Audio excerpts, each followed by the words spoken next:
yaha pravati tad ashma made prapti iti vyakya yena yeyam. Lord Brahma, Lord Shiva and other demigods returned to their respective abodes. But Indra did not, for he was disturbed at having killed Vritrasura, who was actually a Brahman. After killing Vritrasura, Indra went to Manasa Sarovar, lake, to become free from the sinful reactions. When he left the lake, he performed the Ashmaya, the Yagna, and then returned to his own abode. So this is the beginning of the chapter.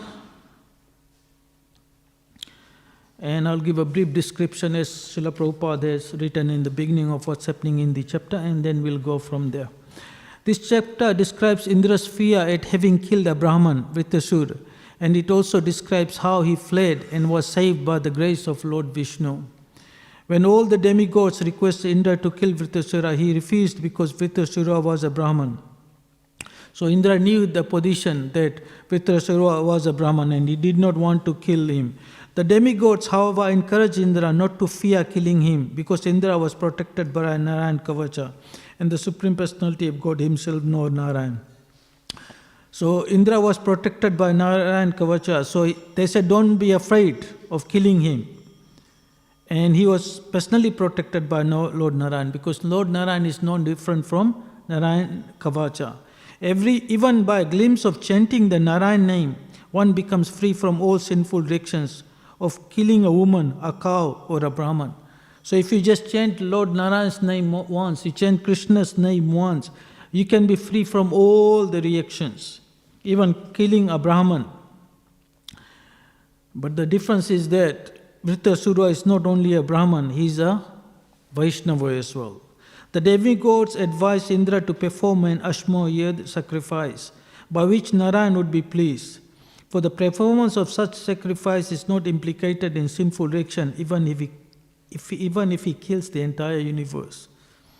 So you can commit, in a way, if you commit suicide, you could kill so many people. If you do this kind of big yagnas, you can actually get rid of yourself, of all these sins.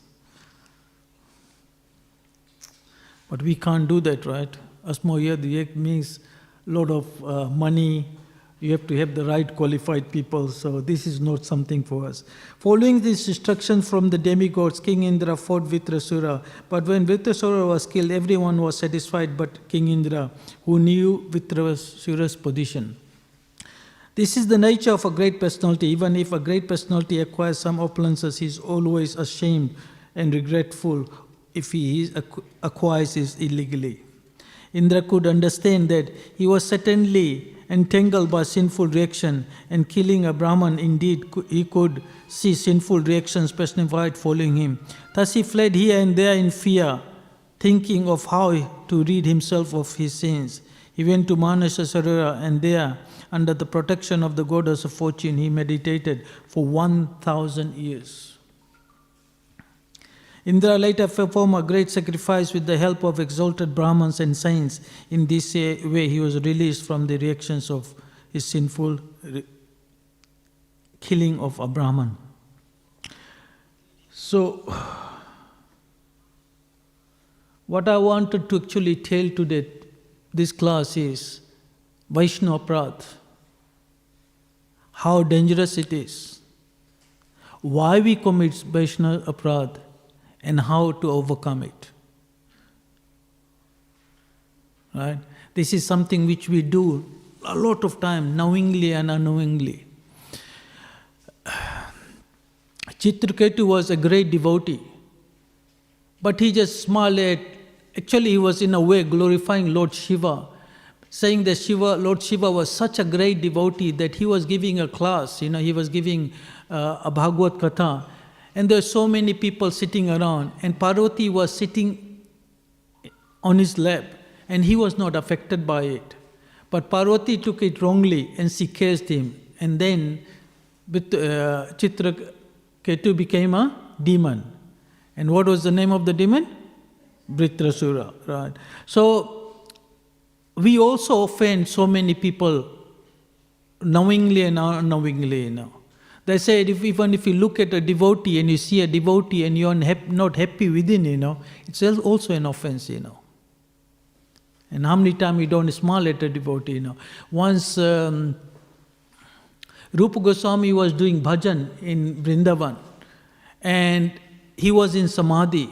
So he was looking at some nice pastimes of Krishna because he could do that, And then at that time he was smiling. At the same time there was another devotee who came to meet him. He had heard a lot about Rupa Goswami.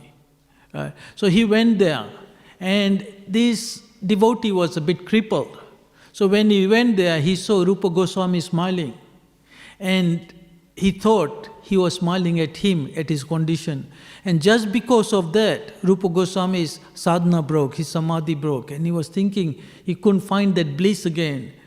And then he was thinking what happened. Then he went and asked Sanatana Goswami. And he said, what did I do? He said, you have offended a Vaishnava. You have committed a Vaishnava Prad. And Rupa Goswami said, I don't remember doing it. But he said, how do I find out? What is the solution to it? He said, the only solution is that you have to ask forgiveness from that particular person only. See, this is a Vaishnava thing about Vaishnava Prad. You have to get forgiveness from that particular person. Otherwise, even Krishna doesn't forgive you. This is very special. So what Rupa Goswami did was, he said, what do I do? He said, okay, how... give a feast, invite everybody. The person who does not turn up, then you can know that he's the one you have committed offenses against. So he called everybody, and this person did not turn up. Then he knew.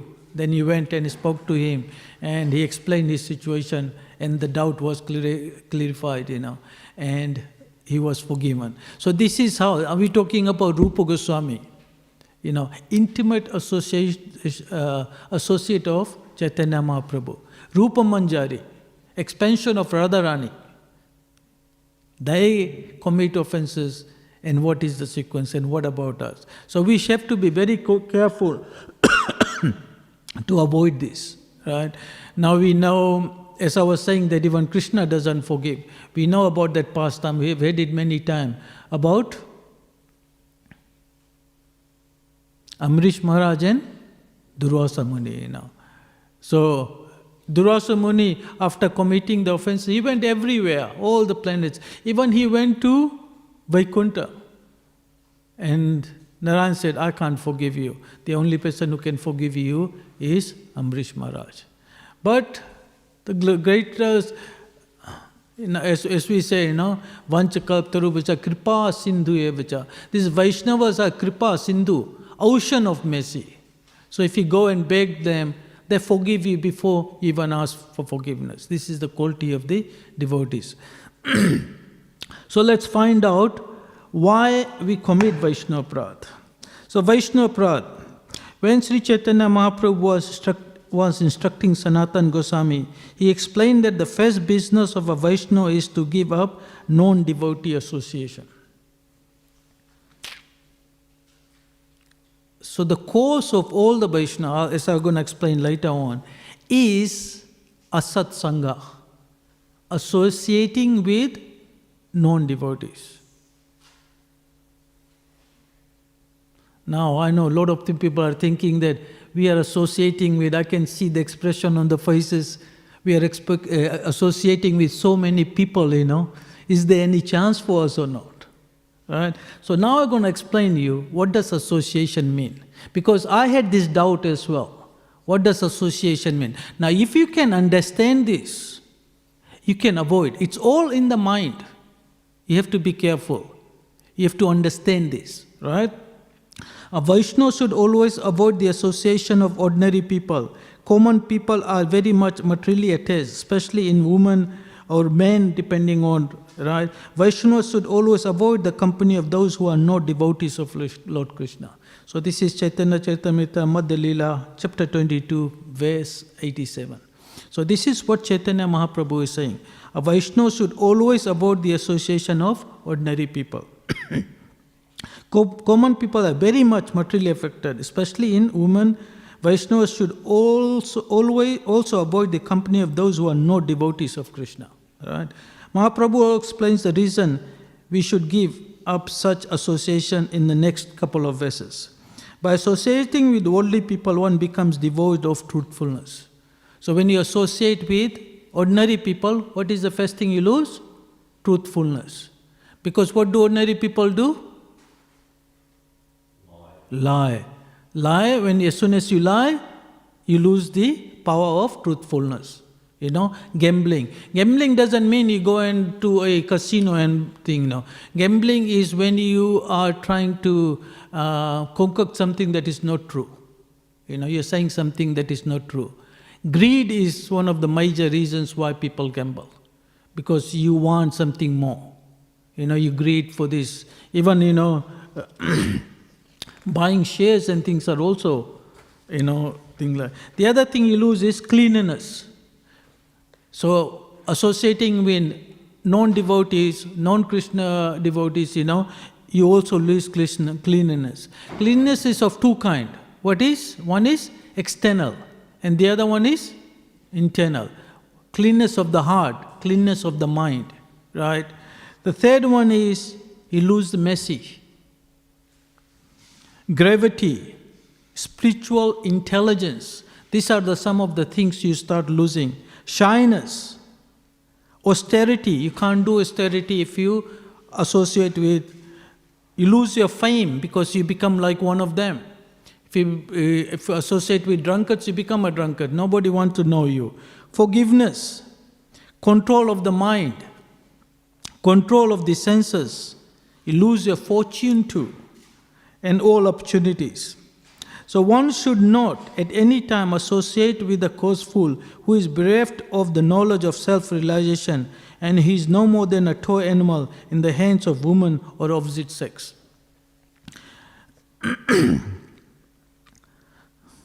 Unfortunately, we meet this kind of people everywhere, right? Most of the people are like this, that fall into this category. The illusion and bondage that accrue to a man from attachment to any other objects are not as complete as that resulting from association of women or men too much attached to a woman. So the worst thing is if you have association of those people who are attached to the opposite sex, for sense gratification. This is Chaitanya Chaitamrita Madhya Leela, verse 22, 88 and 89. Now, let's see how Bhaktivedanta explains this. Bhaktivedanta Thakur further explains that if a devotee engages in non-devotee association, then gradually his material attachment will increase. So, how do you know you are associating with non-devotees? Material attachment. So, your material attachment increases and your spiritual attachment decreases. When you are progressing in devotional life, your devotional activities increase, your spiritual activities increase, and your material things reduces. The more, how do you know, you want to go and buy everything, that means you are very materially attached, that means you are not making much spiritual advance. These are the signs, Do you want all these things? How much you want it? Or you can live with the basics. And the above, and the more this attachment increases, the more his faith in supreme goal will diminish. So the more material attachment, less spiritual. Why is this? If one associates with non-devotees, very quickly his intelligence will be polluted and his heart will be overcome by their propensities. If anyone desires to attain pure devotional service, he should carefully give the association of non-devotees. Got that? So this is what we are saying, you have to avoid association of devotees. So who is a non-devotee? Let's clarify that. Srila Bhaktivedanta Thakur tells us that those who are not subordinate to Sri Krishna are called non-devotees. Very simple. If you accept Krishna as the Supreme Personality of Godhead, you accept yourself as His servant, you are a devotee. That's as simple as that. If you think that Krishna is not God, that's it. you are a non-devotee. It doesn't matter you are worshipping demigods or whoever, right? The worship of demigod doesn't make you devotees. One simple, if you are a devotee of Krishna, then you are a devotee, otherwise you are a non-devotee. Srila Prabhupada said that if you are not a devotee, doesn't matter how good you are no good. Doesn't matter how good you are, you can be the best lecturer, you can be doing the most pious activities, you could be feeding hundreds and millions of people feeding them, But if you are not a devotee, no good. Because if you are not giving them prasadam, then they are eating sin. So it doesn't matter whom you are feeding them sin. Just giving an example on that trend. He even tells us that because of our prejudice and our material attachment, we can be classified as non-devotees. Right, so let's explain the non-devotees. There are different types of devotees. Mostly they are called atheists. Atheists means those who do not accept the Supreme Lord, who is glorified by the Vedas, are called Gnostics or atheists. Their minds have been polluted by false arguments, therefore one's devotion is lost in their association. Right? So atheists are the people, they are devotees and the atheists. They don't believe in the Supreme Lord. Association with sense enjoyers is harmful. Those who are always busy associating with sense enjoyment are filled with blasphemy, envy and violence. Quarrel, arguments and hankering for sense enjoyment is their life. So this is what they do. Now we know all that. That's what they do, isn't it? The more they enjoy, the more their thirst for enjoyment increases. So this is the nature of the material world. The more you want to have sense enjoyment, the more you try to enjoy, the more the desire increases. It's like when you put fuel to fire, what happens to the fire? It increases, right? So that's what happens. So the more you enjoy, the bigger the fire gets, the more the desire gets. These desires are just to fulfill one particular desire. Thousands of desires are created from that. Isn't that right? Let's say you just want to get married. How many desires that get creates, You have to buy a house, you have to buy a car, you have to get money, you have to get job, then you've got kids, before you realize your whole life is completed just by having one desire. The sense enjoyers do not get time to speak or hear topics of Krishna. Whether they engage in pious activities or sinful activities, the sense enjoyers always remain far from knowledge of the self. So even you do pious activities, when you start doing bhakti, what does bhakti do? It destroys sinful activities, right? Sins. What else does it destroy? Distress, okay. What else? Material desires, what about? What else? It also destroys the pious things. Did you know that? So it destroys the sinful sins and as well as the pious thing. Because what does pious things mean? Something you have done good. You have done some charitable work, right? What does that mean? You have to come back. Coming back means more karma. Right? So what bhakti does, it destroys everything so that you do not have to come back to this material world. So even pious activity is not good for your spiritual life. Whether they engage in pious or sinful activities, the sense enjoyers always remain far from knowledge of the self. Right? Because they just engage, either do pious activities or sinful activities, is on the bodily platform. So they do not have the knowledge of they are the spirit soul. Therefore, Chaitanya Charitamrita Antalila, Sri Raghunath Das Goswami says, when one eats food offered by a materialistic man, one's mind becomes contaminated, and when the mind is contaminated, one is able to think of Krishna properly. So this is one thing, when you eat food that has been cooked by non-devotees.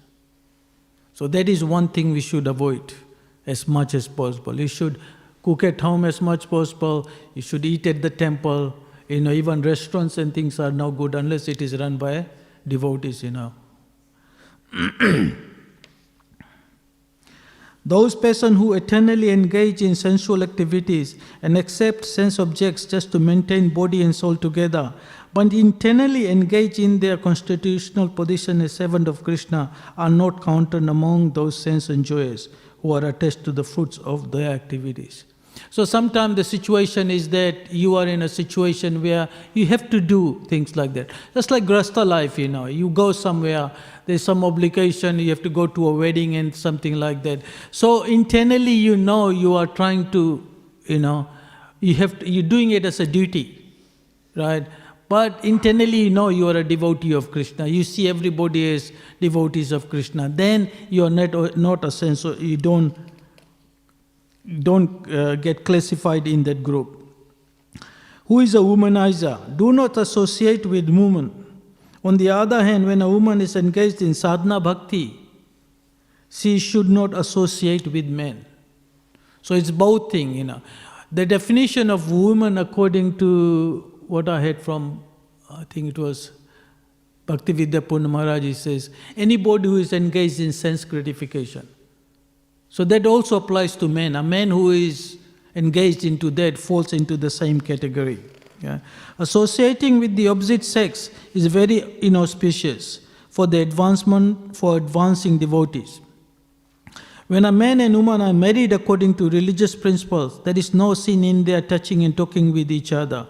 So if you are married, that's okay. So the only way you associate with the opposite sex is through marriage, right? Provided they are not illusioned by each other and they only engage in activities sanctioned under the prescribed rules. So you have to be grasta, not a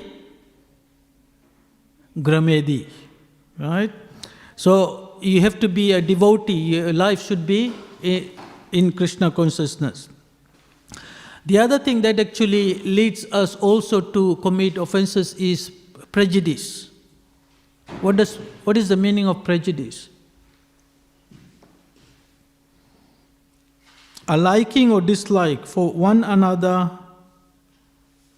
then another, especially without good reasons. We have this prejudice, just like we have this thing in India, only Hindus can go to the temple. It's a prejudice, If somebody is a devotee of Vishnu or a devotee of Lord Jagannath, why shouldn't be allowed to go into the temple? But the prejudice is that you have to be a Hindu to go to the temple, right? So these things all have to be given up. Now some of this prejudice come from previous lives. According to our karma, according to what we did in our previous lives, this actually creates a prejudice in us. When some kids are born, right from the beginning, they like certain things and they don't like certain things. You know that? I don't want to eat this kind of food. They haven't eaten this, but they have disliking to it. These are all this prejudice thing comes in there. Some people have hatred for certain, just like they're born with hatred for certain kind of people, right from the beginning. Right? And modern prejudice are things that we associate with. Right?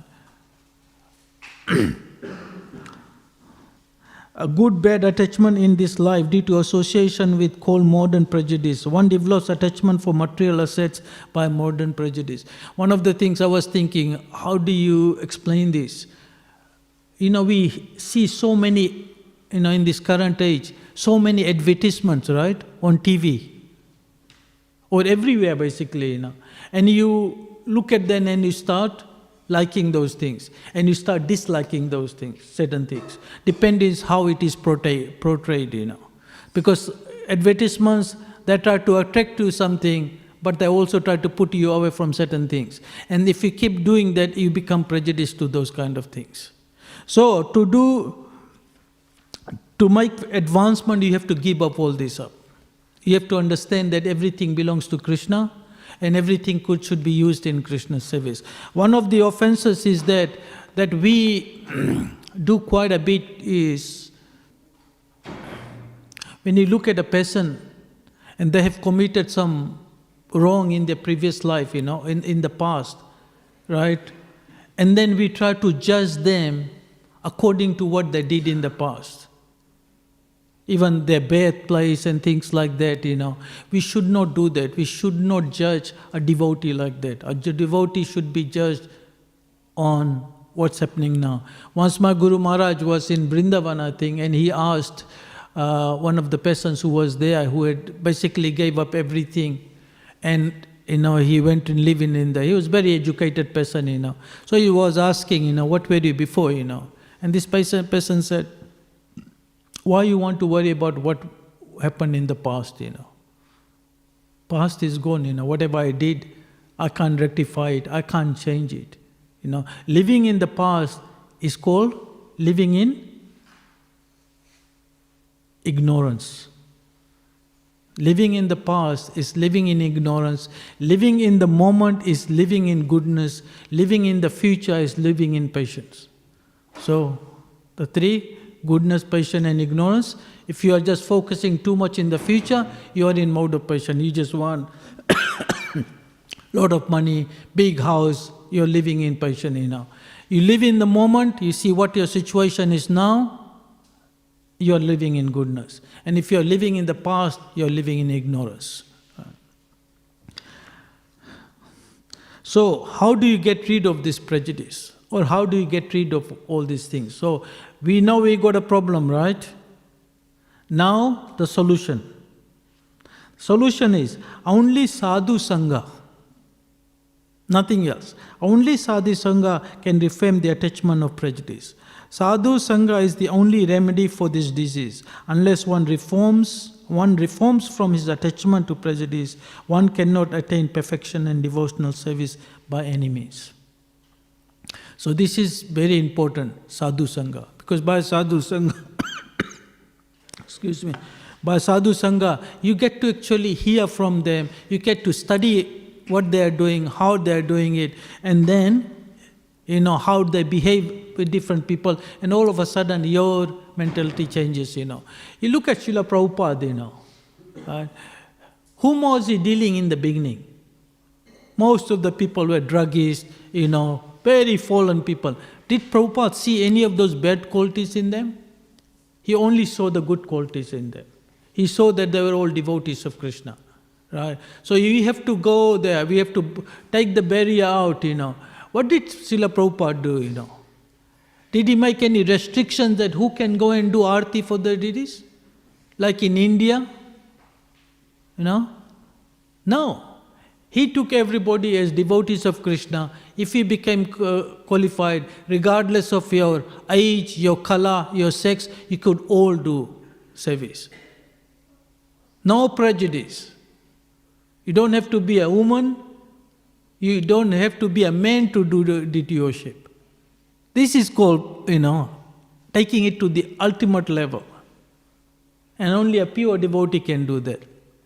So if you associate with somebody like Srila Prabhupada, through his books, through his disciples, through his instruction, then you can get rid of all these things. Otherwise, these things, some we are born with, some which we are forced by whatever the environment we are living in. It has been seen that many fortunate souls have given up attachment to prejudice by associating with pure Vaishnavas. From the scripture it is well known that Narad Muni and the hunter, right? Migrari and Ratnakala, Valmiki attained auspiciousness. So what was the hunter's prejudice? How did he was born? He had learned from his father that when you kill an animal, you kill them completely, you only half kill them. And that's the way, and he was saying, the more they suffer, the better he feels. That was his prejudice. See how weird it is? How bad it is, Now by association of Narad Muni, he gave up everything. What did Valmiki do? Valmiki wrote the Ramayana. What did he do? He used to kill everybody. And he had a hill only of bones of people. He had killed so many people. And he was so sinful, and Narad Muni said he can't even chant the name of the Lord. So instead of saying Rama, he said Mara Mara. And just by chanting Mara Mara Mara Mara, after all he said Rama Rama Rama Rama, he just got purified by that. So this is what the association of devotees do. So sadhu sangha is very important. By observing a Vaishnava's quality of not uselessly wasting time. Look at Prabhupada. How much time did he waste? How much time did he sleep for? Some time. Even sometime less than that. Right? Many people have easily given up anarthas such as laziness, right? Oversleeping, useless talks, yug to speak extra. We have also seen that by associating with Vaishnavas for some time, somebody's cheating propensities and desires for fame have been destroyed. So all this is the quality of associating of devotees. Because whatever they have, it comes onto you. That's the beauty about it. So you might be thinking, I can read Prabhupada's book and all those things. Now you also need physical.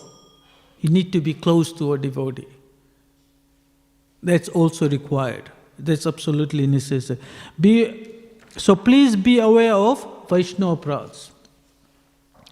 But for those, now the thing I was bringing up. For those of us who have family and business or work responsibility, it may also create a sense of anxiety. Right? So we are in that situation, we have got jobs, we have got places, we go and meet people, right? So now we are saying we should not associate with people who are not devotees. But majority of the people are non-devotees in this world. So how do we get this? Now, we are associating with non-devotees on the basis, on a daily basis. Does this mean we have no spiritual future? Right? Bhaktivedanta Thakur is very sensitive to such anxiety and has addressed the issue very wonderfully in the following text. So here is the solution.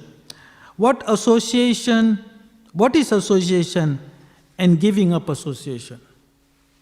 So that's the question. What is association? Right? What is Sangha? Many people have doubts about this. Doubts may be there because if just by coming close to a materialistic or material object is considered associating with them, then there is no way to give up this association. Same thing, by just being in close proximity with somebody, if that is association, then there is no hope for us, right? As long as the material body is there, how can one give up the proximity of these things? How can a Grasta Vaishnava keep up his family members? So even if you are a devotee and you are the only devotee and other people are not devotee, how can you keep them up? Right? Because they are with you. Even if he is a renunciate, if somebody is a sannyasi, right?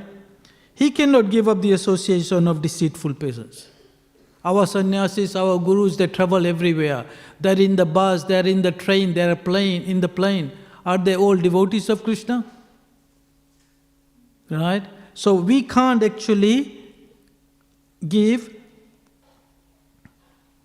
being close to the people. One has to come across materialistic in one's life, whether one is a grasta or a renunciate. Therefore, the limit for giving up association of materialistic is prescribed in Upanishad as follows. So how do you associate with people? So these are the 6 things we do to associate with people, right? Offering gifts in charity. So when you give somebody gift, you are associating with. Accepting charitable gifts, revealing one's mind in confidence, inquiring confidently, accepting prasad and offering prasada. These are the 6 symptoms of love shared by one devotee and another. So these are the 6 things that we do with devotees. Got this? Giving gifts, taking gifts. Giving prasadam, taking prasadam. And revealing one's mind and inquiring confidently. Srila Bhaktivedanta Thakur explains it with great clarity in this commentary. Sadhika, one must accept proximity with both bad and good people as one passes his life. This equally applies to householders and renunciates. Proximity must be there. Nonetheless, one should not engage in bad association. What is association? Giving in charity, accepting charity, revealing one's mind, hearing one's mind, accepting food and giving food is done with love. They are called Sangha or association. So the main thing is, when you do this thing with love, then it is association. Does that make sense? So if you just feed somebody out of duty, is that association? You go to Coles and buy some stuff from there. Are you associating with those people? No. The main thing is love. If you are doing something out of love, it is association. If you are not doing out of love, it is not association. Does that make sense? Now, how do you avoid then? So if they are not devotees, don't deal them with love. Does that make sense? If they are not devotees, do it out of duty. So that's the mood you should have. Does that make sense? That's what Bhaktivedanta Thakur is telling, So what is non-association? Giving some food stuff to a hungry person and accepting some charity from a pious man is done out of duty. So this is not association. You give somebody to food, who is not a devotee, this is not association. You are doing out of duty, right? Because it is not out of love. Even if they are materialistic, this type of engagement is not considered association. But if they are pure devotees, such activities are performed out of love. So with devotees, we do it out of love. With non-devotees, we do it out of duty. When acts are performed out of love, then it is association. So when you do something out of love, then it is association. If you do it out of duty, then it is not association. Now, the problem is then, what is atat sangha? Now we know what is association, right? Association means doing out of love. Therefore, giving charity to pure Vaishnavas and accepting items or wealth from them becomes satsanga. Right? So if you're dealing with devotees, it's satsanga. Giving charity to a materialistic or accepting charity from one, if done out of love, become atsatsanga. So if you do things, accept charity or do things out of love with materialistic people, non-devotees, that's what asatsanga is. So, what Chaitanya Mahaprabhu is saying, what Bhaktivedanta Thakur is saying is that love devotees. If they are not devotees, then whatever you have to do, you do it out of duty. If you do it out of love, then your association becomes gone. When a materialistic approaches you, whatever is required to be done should be done out of duty. Generally, there are some love involved in confidential speaking, therefore it is association. So if you are disclosing your mind to somebody who is not a devotee, you are associating with them. Because you only confide with those people where there is some love involved in there, So there's another thing, While meeting a materialistic friend, one should speak only what is extremely necessary. At that time, it is better not to express heartful love. So when you are doing with friends, you be careful how you are dealing with them. If they are not devotees, you don't want to associate them, then be careful. There is no association in ordinary talk. If you are just talking to somebody, you are not associating. But if a friend is a proper Vaishnava, then one should accept his association by speaking to him with love. This type of behavior with the relatives and friends creates no hostility. So, do you understand what it means? What is the definition of association? The main thing is love, right? And what is Sangha? Satsanga is associating with devotees. So if you don't want to asatsanga, if you don't want to have association with non-devotees, there shouldn't be any love, should be done with duty, as a duty. And there is no hope of giving up unholy association until we develop genuine love. And there is no hope of giving up unholy association until we develop genuine love and respect for the Vaishnavas and their association. So please be aware of Vaishnava Prad.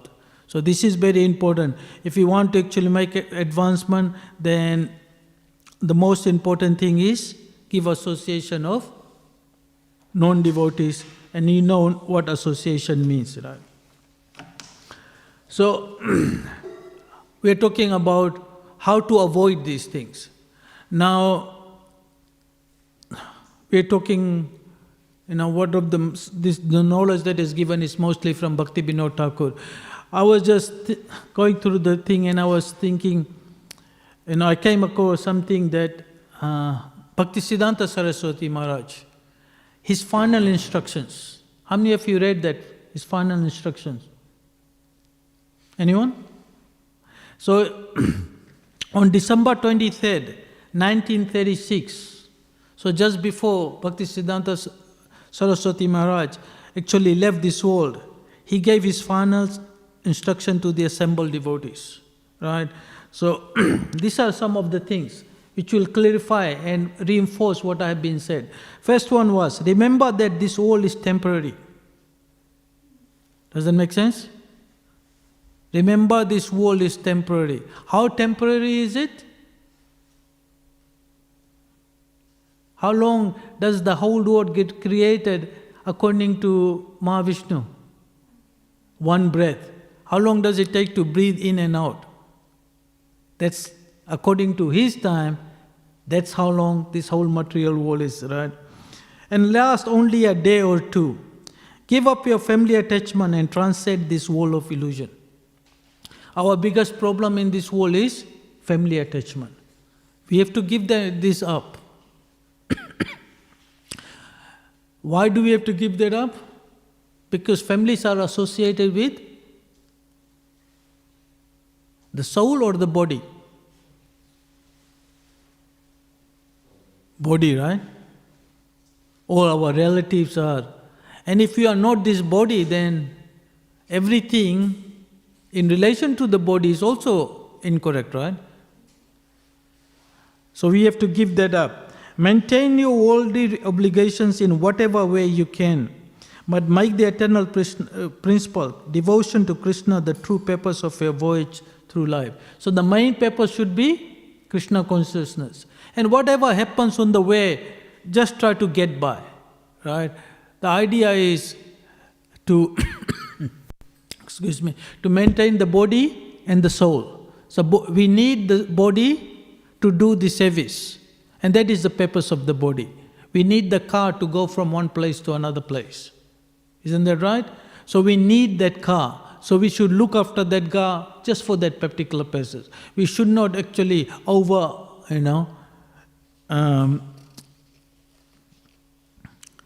let hundreds of dangers, insults and persecution come, but in spite of them, do not give the worship of Krishna. So regardless of whatever the situation is, Krishna consciousness should maintain it. A lot of things gonna come. Life is full of problems, and they're not going to stop. When you see that most people are indifferent to Sri Krishna and show no interest in selfless service to Krishna, and he talks about him, don't be discouraged. First of all, never give your bhajan, your life and go. Now in this material world, we see that most of the people are non-devotees, That doesn't mean that we become like that. Now you have to be strong. This is the final instruction of a pure devotee, right? So we should always be careful with our Krishna consciousness, with our bhajan. Why should you accept the poverty of life without hearing and chanting about Krishna, your soul wealth? Now a lot of the time we talk about poverty, what do we think about? Food, right? Somebody doesn't have food, we think about poverty. I was thinking the real poverty is, because what we are all hankering for, what do we all want in our life? Love, money. What do you really want? What is everyone looking for? Happiness. Isn't that right? Everybody is after Anand. How much happiness we have? Do you like to go to school every day in this cold weather? Right? But we are forced to do a lot of things, And this is the real poverty. Poverty of happiness, poverty of Anand, poverty of peace. And if you are doing so much, going through so much poverty, why waste your time, Please always change the name of Lord. Being humbler than a blade of grass, more tolerant than a tree, give all respect to others and demand none for yourself. Make worship of the holy name the most important aspect of your devotional life. What verse is that?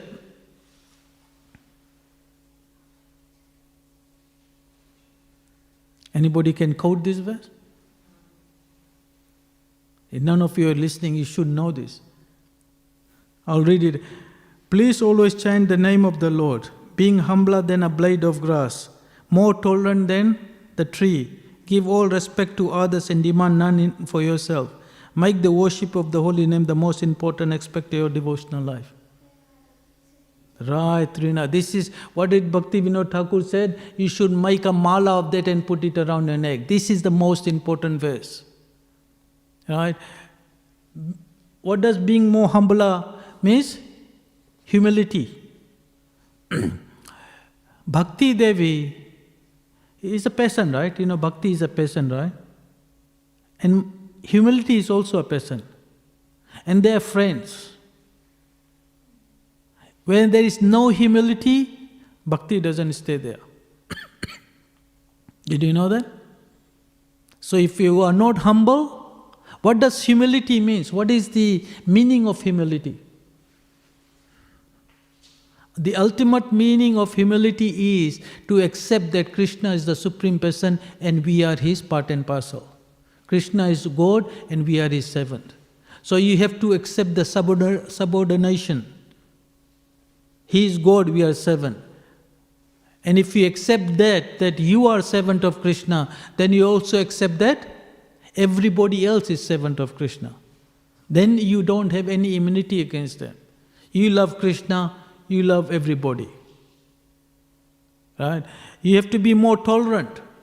Tolerant, so that, because there are a lot of things that are gonna come. Why we have to be tolerant?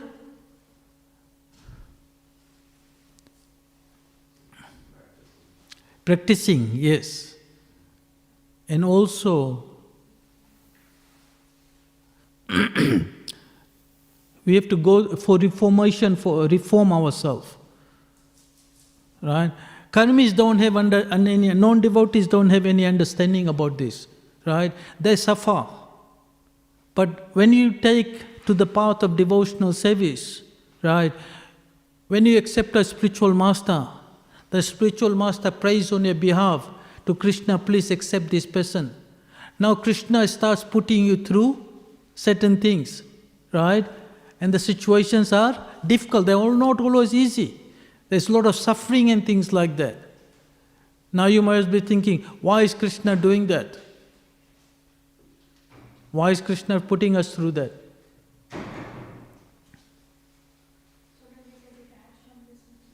Because we need to get rid of all those material attachments so we can go back to Godhead. Now all these attachments we have for these material things, we've been here for millions and millions of lifetime. We need to get rid of that. And sometimes, just like you being mothers and parents, you punish a child, right? Does that mean you don't love them? You ask them to get up early in the morning and go and study and do this thing. Does that mean there is no love for them? No. The main thing is that you do this out of love. So Krishna is putting through us all this to say that, okay, I don't want to live in this material anywhere. Right? And the more attachment you have, the more he does it. So the sooner you understand Bhagavad Gita, the conclusion of Bhagavad Gita, what is that? Surrender unto me. The sooner you surrender unto Krishna and say, Krishna, I give up. You do whatever you want to do with me. Then the problem is solved. Until you want to hold on to that. Like Draupadi. When they're trying to disrobe her, what was she doing in the beginning? Holding on to her sari, right? And did Krishna help? And when she said, Govinda, I give up. And then? So we have to come to that level. And then all problems are solved. Then Krishna takes care of her life. We do not seek to become heroes, performing great works or religious deeds. We will become distressed if we take up paths of knowledge, works or austerities. So these are the three things we are talking about: karma, jnana, and yoga, right? These are three things, in Nectar of Devotion, which basically talks about Bhakti Rasamrita Sindhu, which talks about all devotional service. What is the first thing it says? What is the first chapter, the main verse in there? Anna Vilas Sunya Janam. What's the verse? Anna Vilas Sunya. So it basically says Anna Vilas. Vilas means desires. Anna means, Sunya means zero. All other desires. What? Gyan Karam Adi. Right? Now, you don't want to be a Gyani, you don't want to be a Karmi, and Ada means yogis and other thing, right? And what you should do?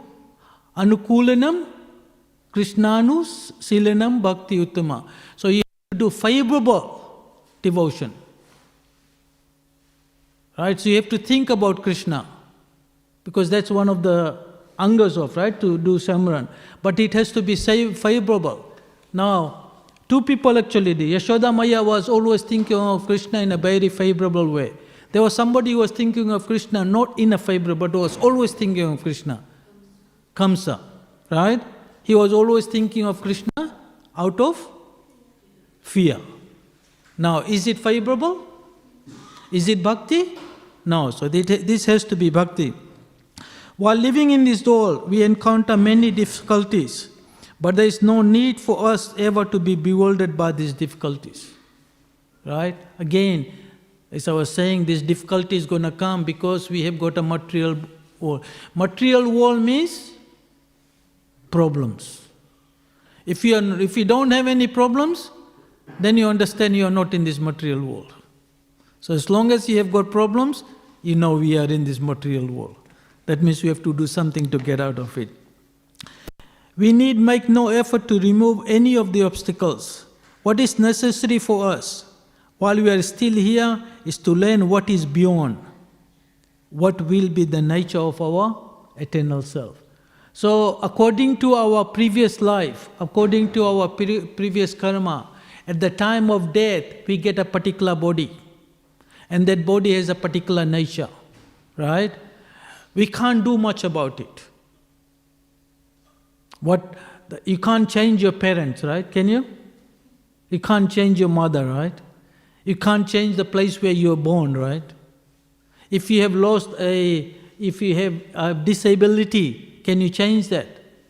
To some extent you might be, but it is there.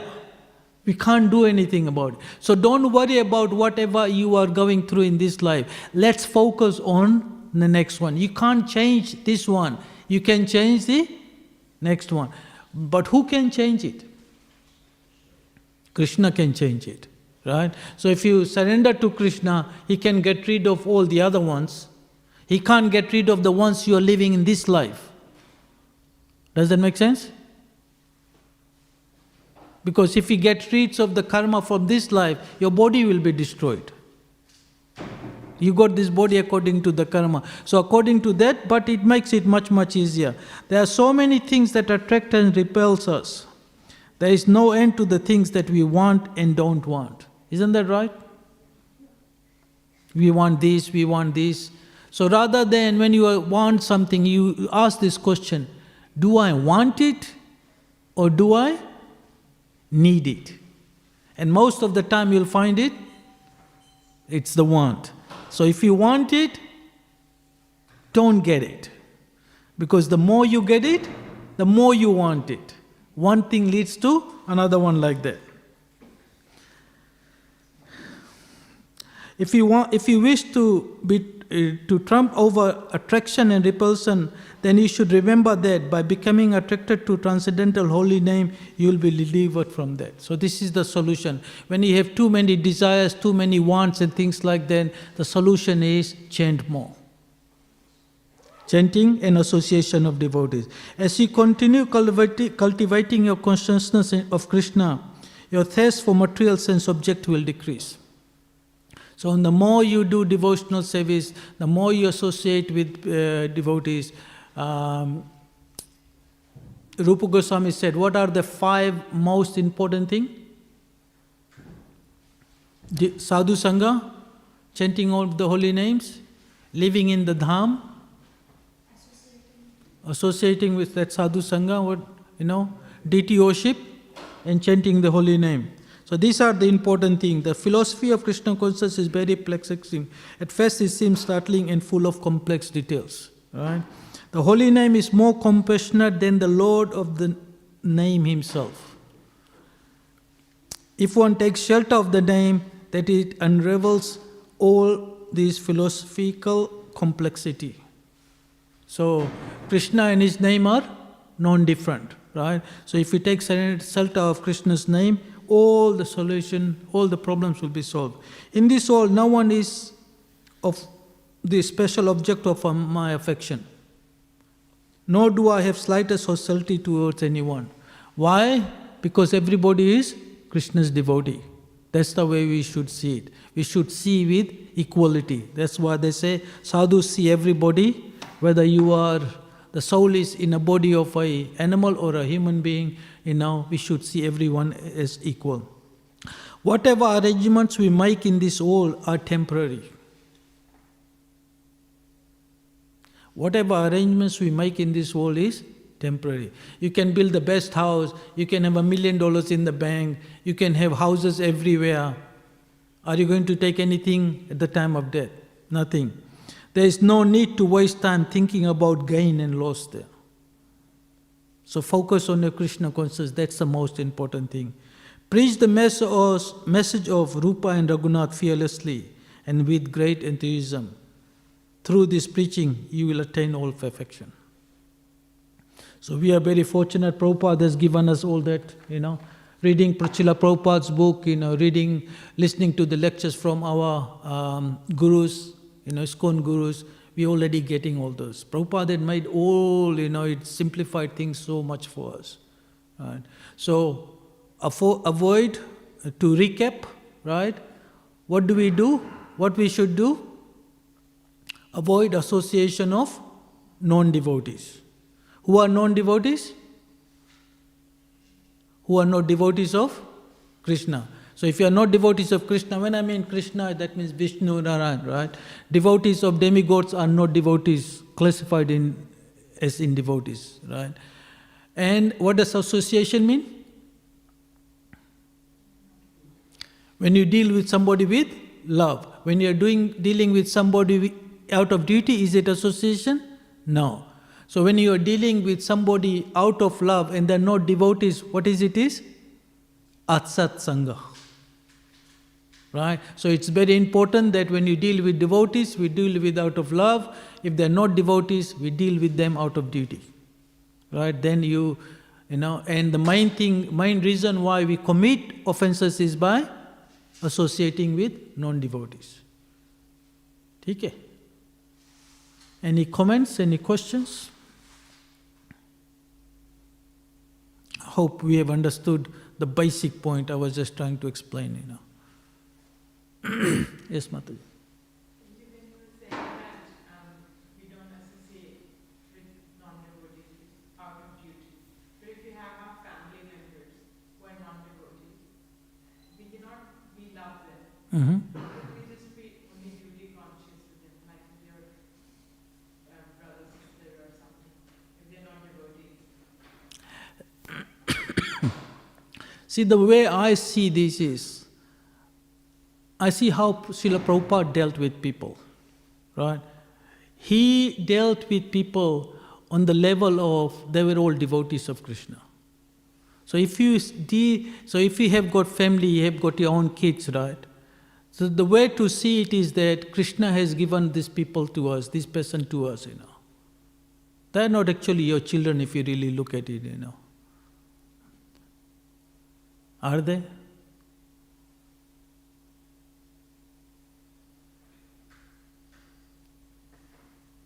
Is the soul your children or the body is related, Isn't that right? If you really look at it, if you understand the basic thing about from Bhagavad Gita, that we are not this body, then how can somebody be your child? Just because somebody gives you a cloth, you wear the cloth, you become theirs? Right? I give you, some clothes to wear. And that's what they're doing, Mother is giving a particular body. To me, the way I see it, these are all costumes. There are 8.4 million different types of costumes. And we wear one costume after another to experience different things. And according to our karma, we get a certain type of parents. Right? So we are just like, in a good example that in the scriptures gives is that, I think I read Prabhupada is that, in the desert, people get together. Where do they gather? At the water holes. Because desert means no water. So wherever there is water, people get together there, They drink water, they spend some time together and they go away. And that's what this is, our life is all about. We get together, we have got a husband, wife, friends, families, I was just thinking, on this point, and I was thinking, okay, how many houses I have changed, I'm 56 years old, and I counted, I have lived in at least 22 houses. There's a lot of houses around. And I don't mean to say that, okay, 1 day, 2 days. Places where I call my home. You rent this place, you stay there for a few months, if 6 months, go to another place, that's your house, you like that, And the current house I'm living is about for 20 years. So if you really look at it, in 35 years, I've lived in about more than 20 places, And this is what's happening. And every place I stayed, I had a group of friends there. You go to another place, another group of friends there. And then after a while you live, My daughter is moving out today and she's going to move and live on her own, we work so hard, think, they'll be always with us, Son has already moved out, And then you wonder, that's it. You call my son, he call a few times, then he retains his call. My wife complains, he never calls back, So when they're young, you get attached to them. The less you attach to it, the more painful it is, The more you get attached to them. So do it out of duty. That's the way to see it is that you are devotees of Krishna. You are devotee of Krishna. Help them become devotee of Krishna. Get them out of this material world, So save them prasadam. Do things like that, If you can see that they are devotees of Krishna, then they're all devotees of Krishna. We are all devotees of Krishna actually, Some are sleeping. Some are just waking up, some are already woken up, So those who are awoke, they're like pure devotees. Even though in this material world, we are in the place of just waking up, And most of them are sleeping. But that doesn't mean they are not devotees. One day we'll all go back to Godhead. It's just a matter of time. So if you see that way, just like they said, Uttam Adhikar is the way, Who preaches? Who does the preaching? Madhyam Adhikaris. Why not the Uttam Adhikaris? They see everybody as devotees of Krishna. They don't see anybody needs to be preached. They think everybody is devotee except me. But Madhyam Adhikaris see the differences in there. Have I answered your question? Any other comments? Any? ठीक है ग्रंथराज श्रीमद् भागवतम की जय श्रील प्रभुपाद की जय वंशकल्पतरुभ्यश्च कृपा सिन्धुभ्यश्च पतितानां पावनेभ्यो वैष्णवेभ्यो नमो नमः।